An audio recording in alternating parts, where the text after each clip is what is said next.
The wagon rolled into Calder Flats on a Thursday, just ahead of a line of grey cloud that had been building since dawn. Della Marsh sat in the back of it with her travel bag on her knees and her hands folded on top of it, and she watched the town come toward her, the way a person watches something they have been dreading for a long time finally arrive. Harlan Book was already on the steps of the grain merchants when the wagon stopped. He was a man of perhaps 50, in a travelling suit that had seen better roads, and he had the look of someone perpetually annoyed to find the world less cooperative than he had arranged.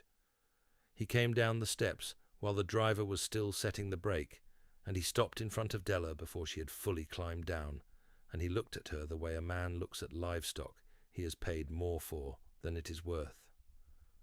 There were 4 men standing near the post outside the merchants. A woman with a basket had stopped on the boardwalk. 2 boys sat on the top rail of the fence across the road, watching. Book said nothing for a moment. Then he said, loudly enough for all of them to hear, "I was not told what I was getting." One of the men by the post laughed, then another. The woman with the basket turned away. Della stood on the road in the dust with her bag in her hand and her chin level, and she did not move. She had known, coming here, that something like this was possible. She had written the truth in her letters, all of it, and the man she had been corresponding with, a rancher named Silas Cade, had not seemed to care about any of it. But Book was not Silas Cade.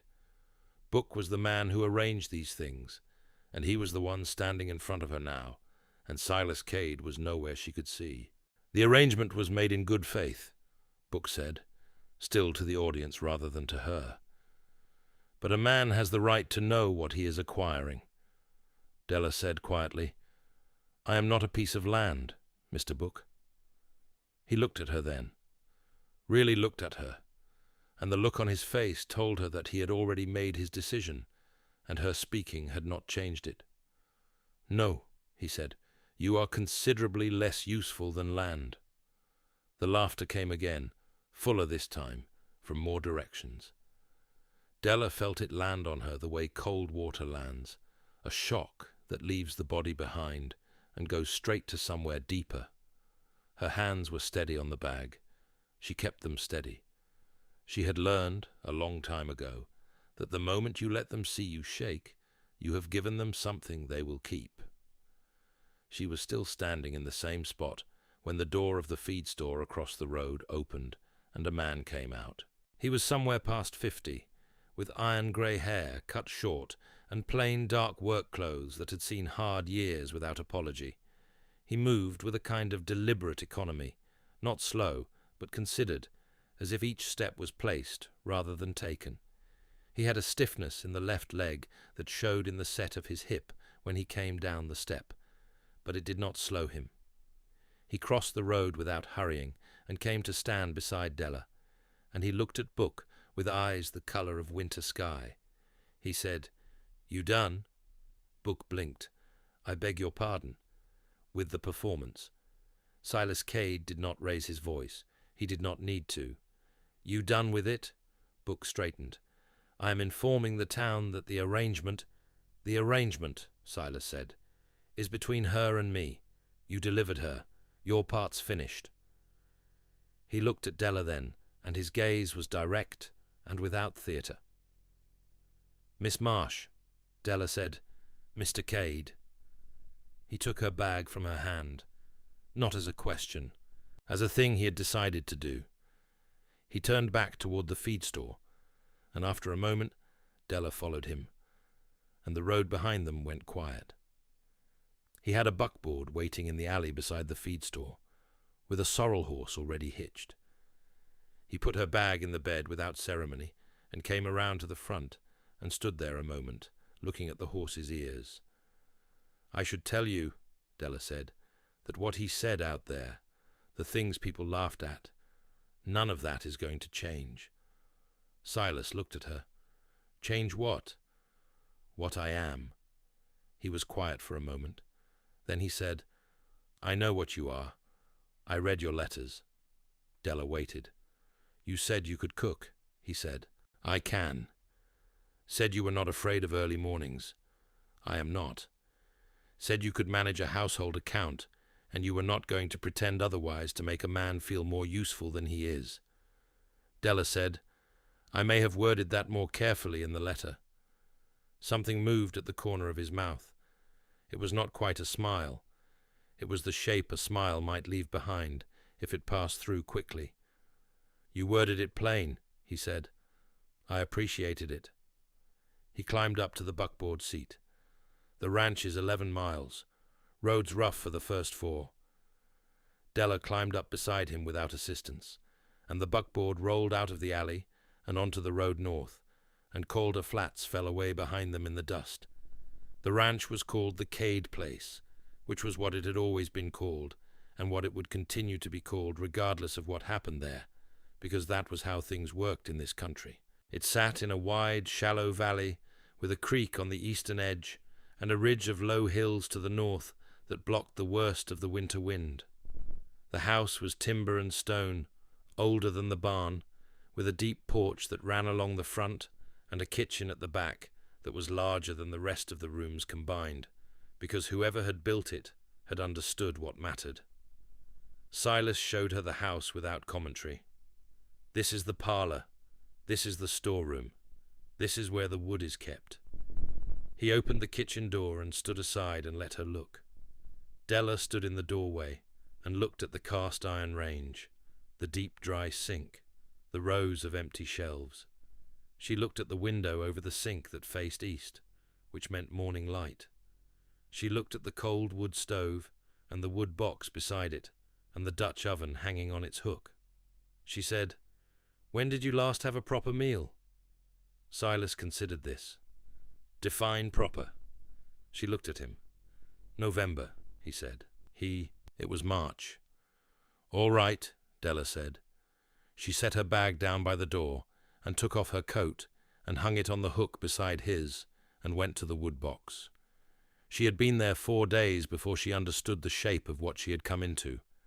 The ranch ran cattle, not many, but enough, and Silas ran it with 2 hired hands, brothers named Fitch and Cal, who slept in the bunkhouse and appeared at the kitchen door each morning at first light with the specific silence of men who have learned not to expect much. Della fed them. She fed Silas. She got up before anyone else and had the stove lit and the coffee on and the first batch of biscuits out of the oven before boots hit the porch boards, and she did it without fuss, because that was the work, and the work needed doing. On the 5th morning, Fitch came in and stopped just inside the door, and the expression on his face was the one a person makes when they have been surprised by something they had stopped expecting to exist. That's sourdough, he said. It is, said Della. He sat down at the table and ate 4 biscuits without speaking. Then he said, Our last housekeeper made bread like a punishment. Cal said, from outside, Don't say anything, or she'll know she has us. Della poured his coffee when he came in.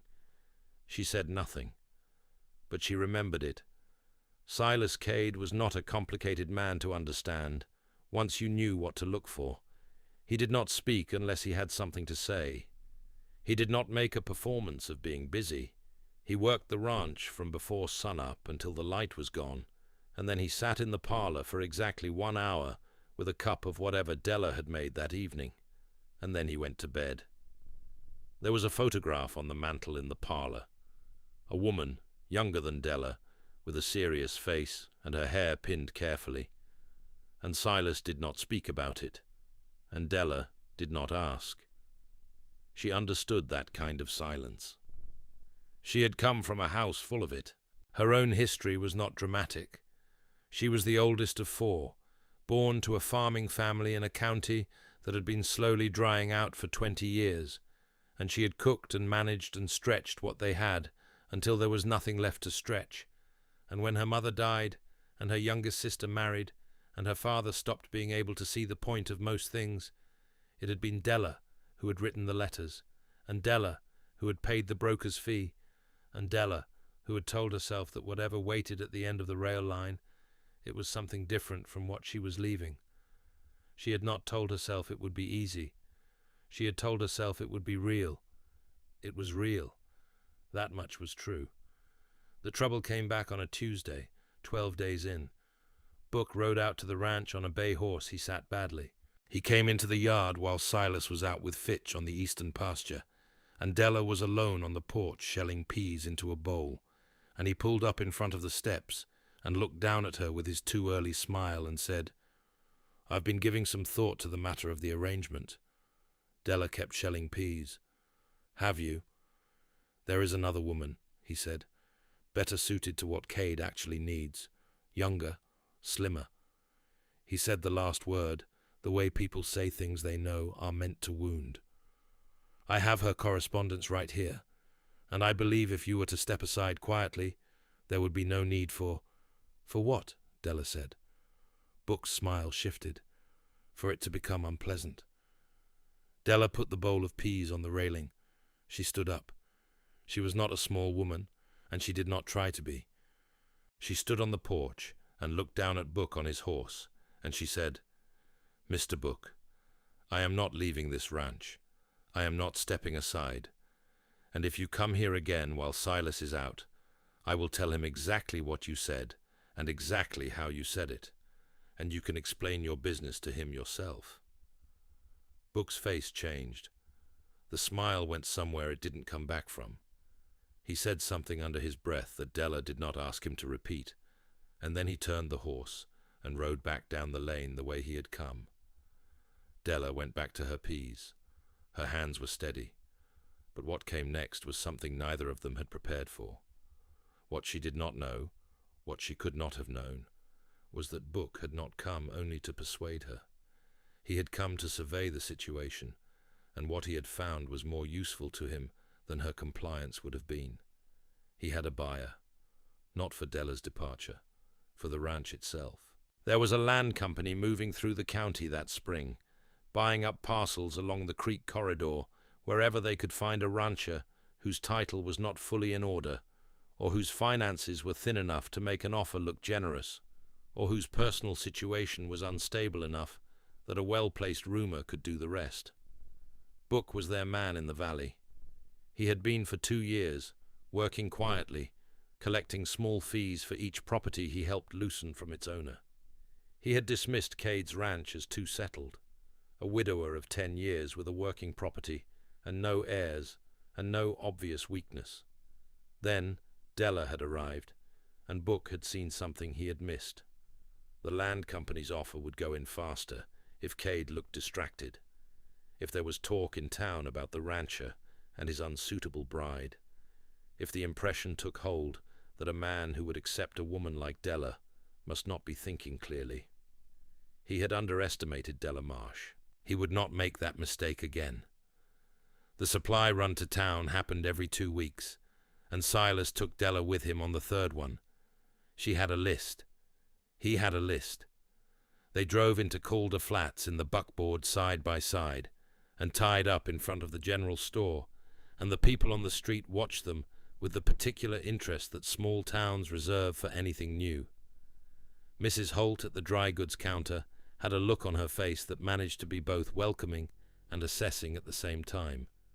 She said, "You must be the new Mrs. Cade," and then corrected herself because they were not yet married. "Mr. Cade's arrangement."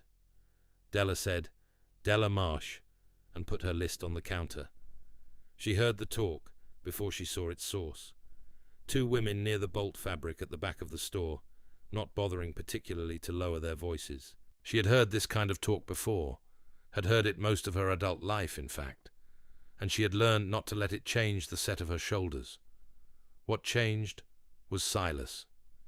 He had been at the far end of the counter, looking at a harness fitting when the voices carried. Della watched him go still. It was the same stillness she had seen in him when he looked at Book. Not anger exactly, but a kind of attention that comes before decision. He walked to where the 2 women stood, and he said, in his level, unhurried way, "I'd be obliged if you didn't do that." One of the women started to say something. He said, "She came a long way. She works hard. What she looks like is not your business or mine." The silence that followed was the kind that changes a room. He walked back to Della and said, as if nothing had happened, "They're out of the 3/4-inch ring. Do you need it this week, or can it wait?" Della said, after a moment, "It can wait." She would not understand until much later what that moment had cost him. He had not spoken up for anyone in 6 years. After his wife died, her name was Ruth, and she had died of a fever in the November of their 9th year together, in the same bedroom where her photograph now sat on the mantel. Silas had made a decision, not a conscious one, not the kind a man announces, the kind that forms quietly over months until it has the weight of intention.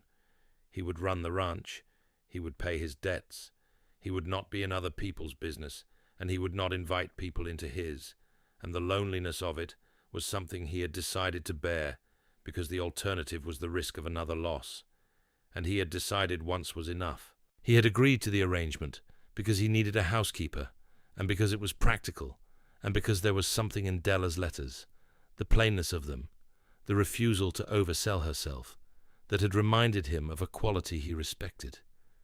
He had not expected to care what happened to her. He was not sure, in the feed store, what had moved him to speak. He told himself it was fairness. He told himself any man with a sense of right would have done the same. He had been wrong about one thing, and it was starting to cost him. Book moved faster than she expected. The rumor was in town before the end of that week. Della heard it from Cal, who had heard it from the man at the stable, who had heard it from someone at the saloon. The story was that Silas Cade had taken a mail-order bride nobody wanted, that he was not in his right mind about it, that a man in that condition might be willing to hear an offer on the property if the offer came at the right moment. And then, 3 days later, 2 men from the land company rode out to the ranch. Silas met them at the gate. Della watched from the kitchen window. The conversation was short. She could not hear the words, but she could read the shape of it from Silas's posture, the stillness of him, the unhurried refusal, the moment the 2 men understood they were not going to get what they had come for. They rode away. Silas came back to the house and washed his hands at the pump, and came inside and sat down at the kitchen table. Della put coffee in front of him. He said, "They'll be back." She said, "I know." He looked at her. Book sent them. "I know that too." She sat down across from him. "He came here while you were out. 12 days ago. I should have told you sooner." Silas was quiet for a moment. Then he said, "What did he say?" She told him. All of it. The slim replacement. The step aside quietly. The unpleasantness he had implied. When she finished, Silas was looking at his coffee cup. His hands on the table were still. He said, "You didn't step aside." "No." "Why not?" Della looked at him.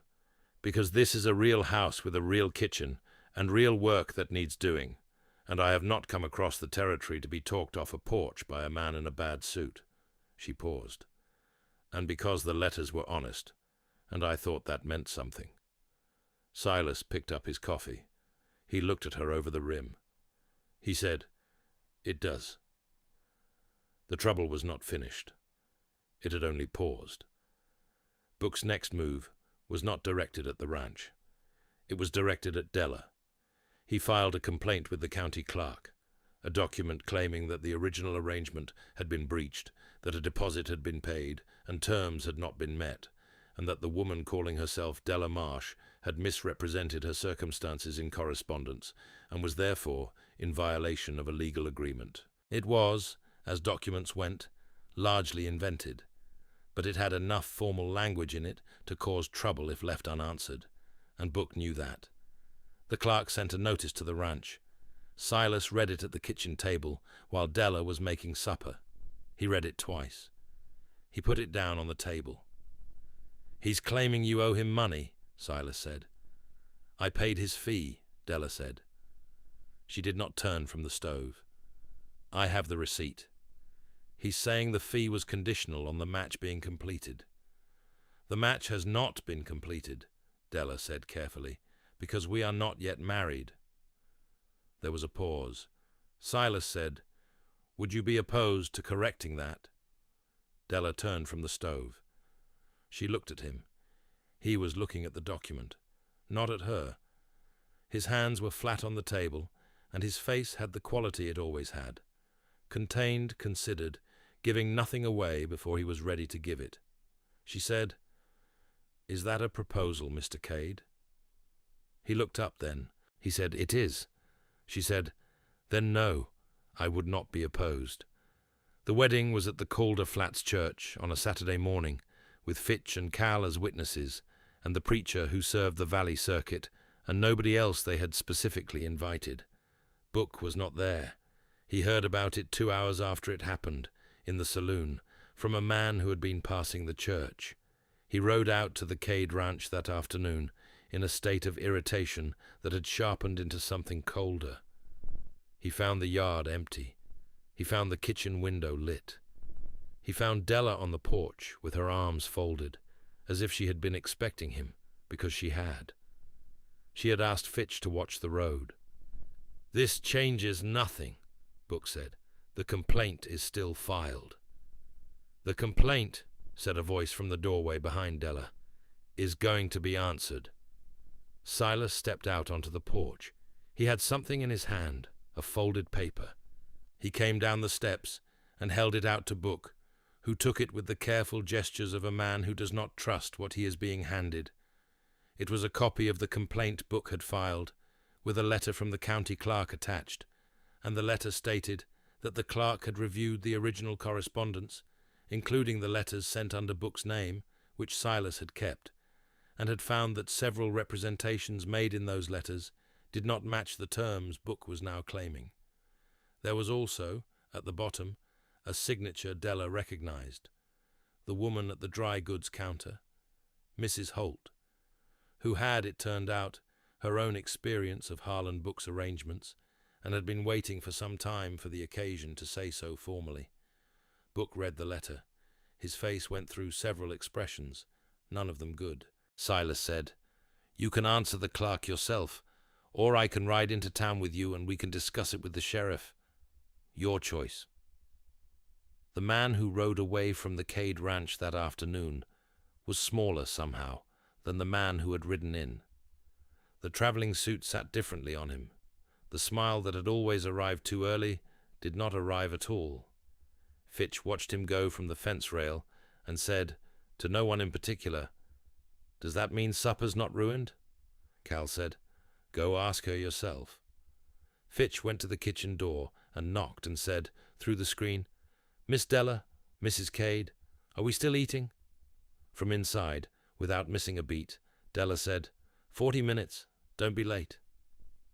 That evening, after Fitch and Cal had gone to the bunkhouse and the dishes had been done, and the kitchen had settled into the particular quiet that follows a full day and a hard one, Silas came and stood in the kitchen doorway. Della was at the window, looking out at the dark. The lamp behind her lit the side of her face and the curve of her shoulder and the thick braid she had let down for the evening. He said, "You all right?" She said, "Yes." He said, "Book won't come back." She said, "I know." He crossed the kitchen and stood beside her at the window, and they looked out at the dark yard together, at the fence rail where Fitch had been standing, at the lane that ran toward the road and the creek line beyond it, at the low ridge of hills against the sky. After a while he said, "I want to tell you something." She waited. "I did not agree to this arrangement because I was not thinking clearly." He was looking at the window. "I thought about it for 3 weeks before I answered the first letter. I knew what I was agreeing to, and I agreed to it because the letters were honest, and because I had been alone long enough to know what that costs, and because—" He stopped, started again. "Because I thought a woman who told the truth in correspondence would tell the truth about everything else." Della said, "Was I right about that?" He looked at her then. He said, "Yes." She said, "So was I." The kitchen was warm. Outside, the dark was soft and still. Somewhere on the ridge, a night bird called once, and did not call again. She had come across the territory for something real. It turned out to be this. In the morning, Della was up before the light, as she always was. The stove was going by the time the sky began to pale in the east. The coffee was on, the first biscuits were in the oven, and the smell of them went out through the kitchen window and across the cold yard to the bunkhouse, where it performed its usual function. 2 sets of boot prints crossed the yard through the frost as the sun came up. His long stride, her shorter one, side by side from the porch to the barn, because there was a mare who had been uneasy in the night, and Della had said she would come, and he had not told her she didn't need to. The prints led to the barn door. The barn door stood open. Inside, the mare was quiet.